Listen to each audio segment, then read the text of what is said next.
Imagine every website you visit is only black and white, no color at all. The buttons look dead, the images look flat. Even with a perfect layout and smooth animations, your eyes get tired fast. Something feels wrong, but you can't say what it is. That something is color. Every website you love has its own mood and personality, and color creates that.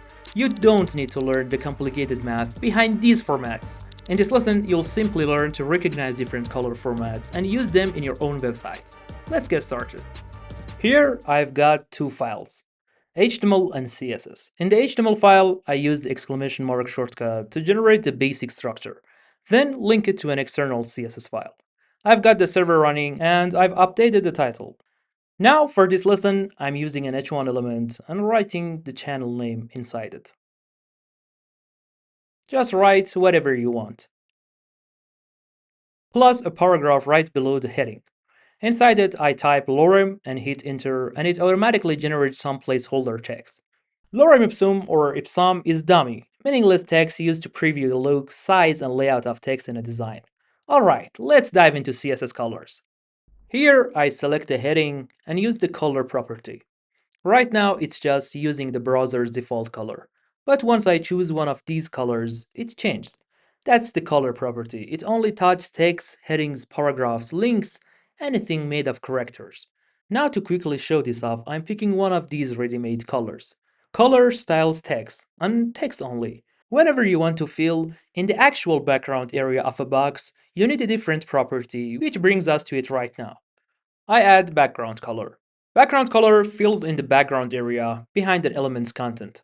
While color paints text, background color paints the whole box, the entire rectangular area the element takes up. Most real designs use both together, dark text on a light background, or the reverse. Pause the video here, give the P element a color and background color of your choice.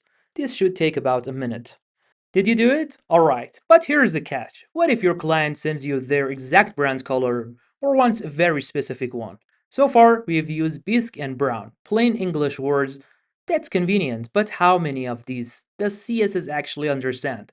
These are called named colors, sometimes called keyword colors, plain English words that the browser already knows how to translate into an actual color. CSS comes with a fixed list of more than 140 of these colors, things like tomato, red, blue, and coral. The browser already has these lists built in, so when it sees one of these names, it knows exactly which color you mean. But what if the color you need isn't on that list? You can't just make up a name. For example, ocean blue isn't a valid CSS color keyword, so the browsers will ignore that value. And this is exactly where we need a way to describe colors more precisely. One of these ways is HEX, short for hexadecimal, a color written as a hash symbol followed by 6 characters. Those 6 characters split into 3 pairs. The first 2 control red, the next 2 control green, and the last 2 control blue.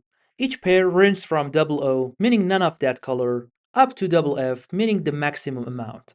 Mix all 3 and you can represent millions of different colors.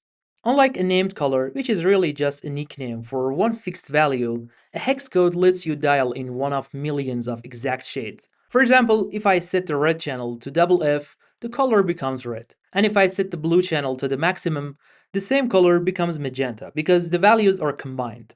Look here, I set the red channel to 0, the color becomes completely blue. Now if I click on this color box, the VS Code color picker pops up. I can move this slider up and down to go through different color ranges and find the one I want. And right here, I can fine-tune the color, and you can see the hex value right here. Let's do the same for the background color. I set it to the last value and pick a new color from this palette. For example, this dark coffee brown gives my text a pretty good contrast. I change the text color and this time I lower the slider next to it, which controls the transparency. Notice the number of characters here, it changed from 6 to 8. Look, our text become lighter against the background, almost like it's fading out. These 2 extra characters represent the transparency of our hex color. Here's a trap worth flagging now because it comes back later. That alpha pair is written in hex, O to F, not as a percentage and not as a decimal between 0 and 1.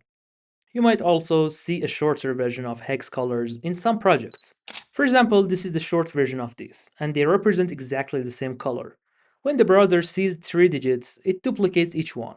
So this is the same as this. So far, hex packs red, green, and blue into hexadecimal pairs, which is compact but not exactly intuitive. What if you just wrote the 3 numbers directly in a format you already understand? For that, let's remove the hex code and use another color format. I type RGB and press enter, and VS Code creates the RGB function for me, and for the background color. Alright, here we have it. Just like hex, we still have 3 channels, red, green, and blue, but this time they're written as 3 plain numbers. Each number goes from 0 to 255, which is the same range as a hex pair, just written in decimal instead of hexadecimal. For example, I set red to 0, green to 0, and blue to 250. If I add 5 more, blue reaches its maximum value. But even at 250, it's already strong enough to make our text blue. And if I give the same value to red, we get something similar to magenta in hex. But because it's not at the maximum, it's a little less intense. So the values aren't fixed, it's the combination of these 3 values that creates the final color. Notice the RGB code. I choose this color and this is the code I get. Now for the background color, let's mix some values and see what we get. 100, 100, 50. Look at that contrast, a nice dark olive that works really well with our yellow text. Now I add an A to RGB, which stands for alpha, and that gives us RGBA. And after the blue channel, we add a comma for the alpha value, which controls the transparency of our text. Just like with hex, but this time the value goes from 0 to 1. I set it to half and our text becomes more transparent. I set it to 1 and it's completely visible. And when I set it to 0, it completely fades away. The text is still there and still in its place, but we can't see it. We can do the same thing with the slider in the color picker. I lower it. Notice the value here, it automatically changed from RGB to RGBA and adds 0.719. So our background becomes more transparent. Now by clicking this option, you can also switch your color format. There, now it's hex, and now it's HSL.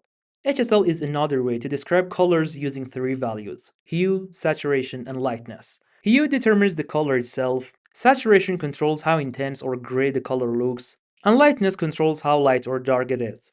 And just like HSL, we also have HWB, which stands for hue, whiteness, and blackness. It uses the same hue, but instead of saturation and lightness, it controls how much white or black is added. And then we have lab, which describes colors using lightness and 2 color channels called A and B. It's designed to represent colors more closely to how humans actually perceive them. There's LCH, which is similar to lab but uses lightness, chroma, and hue to describe a color. And then we have OKLAB, which is similar to lab but it's designed to make perceived color differences more uniform. And finally, we have OKLCH, OKLCH, which is similar to OKLAB but uses lightness, chroma, and hue to describe colors. And here's our RGB, no introduction needed at this point. And here's hex, I'll just leave it as it is. But keep in mind, you don't need to memorize these values to create a specific color. In practice, you'll usually use a color picker or a design tool to choose the color you need. Also, you won't use every color format equally often. In most projects, you'll mainly come across hex and RGB, including RGB colors with an alpha value. And these days, you may also see OKLCH more often in modern CSS and design systems, which we'll cover in more detail when we get to images, backgrounds, and gradients. So don't worry about memorizing all of these values. There are plenty of tools that can generate and convert colors for you, including the built-in color picker in VS Code. And if you need inspiration, there are thousands of ready-made color palettes online that can give you hex, RGB, and other color formats with just a few clicks. In real-world projects, you'll often get these colors from a Figma design, a design system, or existing project styles. As a front-end developer, your job is to understand those design values and translate them into a working, consistent user interface. I hope you found this tutorial helpful. Thanks for watching. See you in the next one.